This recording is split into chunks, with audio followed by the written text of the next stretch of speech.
Tech companies push for nationwide facial recognition law. Now comes the hard part.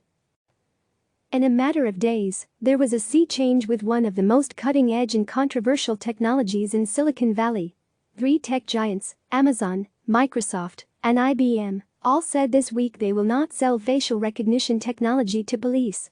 The technology, which has long been criticized by justice and privacy advocates, faced new scrutiny in the wake of protests over the death of George Floyd. Suddenly, years of concern about the potential for facial recognition products to misidentify subjects and increase the risk of racial discrimination gained new urgency amid a national reckoning over race and police enforcement. But the moves announced this week by Big Tech are limited and largely temporary. Amazon said it will stop selling its software, Rekognition, to law enforcement for a year with the hope Congress would take action. Some skeptics were quick to criticize Amazon for imposing a time limit when congressional action may not happen, and certainly not in a year. Microsoft said it will wait until Congress addresses the issue. Now comes the hard part. The tech industry is calling for a nationwide law to replace a patchwork of state and local legislation with a deeply divided Congress during a heated election year and at a time of crisis, all of which create the perfect conditions for either inaction on the part of distracted lawmakers or hasty corner cutting. Some of the companies have said they want to help with crafting the legislation. But that has critics of the tech industry worried.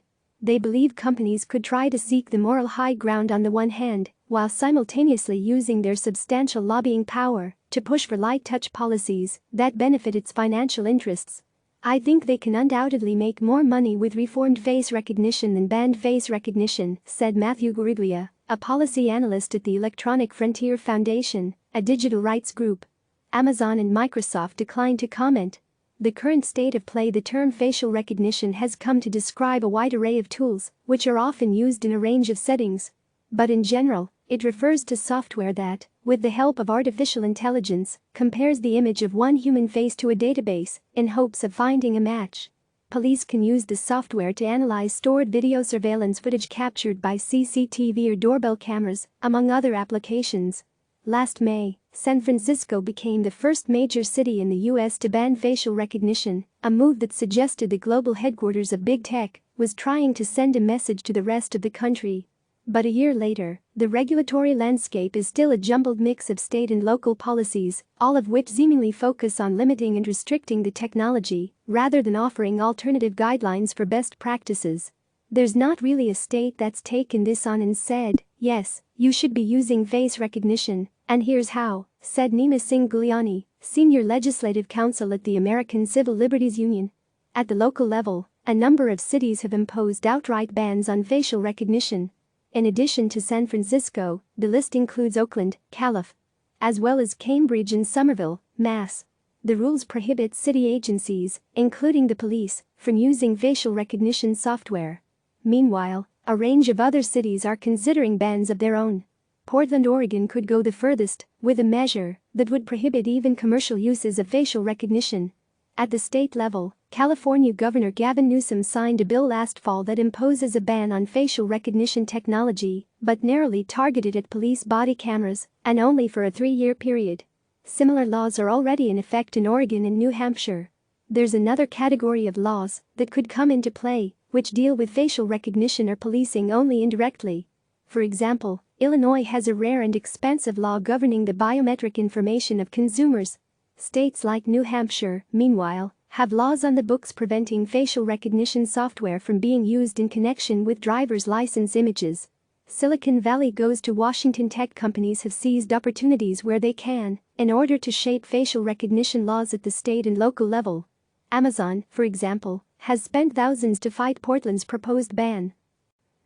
In Washington state, Microsoft opposed a bill that would have banned facial recognition until key requirements were met. The company endorsed an alternative, which was ultimately signed into law in April and goes into effect next year, allowing for facial recognition to be used in connection with a warrant and with testing and transparency measures. Among the bill's lead authors was State Senator Joseph Nguyen, who works at Microsoft as a senior program manager when he isn't performing duties in Washington's legislature. As attention turns to Congress for a federal solution, some expect to see the tech industry try to flex its influence there too. Speaking of Amazon's announcement specifically, Jacinta Gonzalez, field director of advocacy group Magente, said that's 1 year where they're going to continue to pay lobbyists to push for what they think regulation should look like in Washington, D.C. Amazon ranks among the top 10 biggest corporate lobbyists. The company spent nearly $17 million on federal lobbying last year. At $10 million, Microsoft wasn't far behind.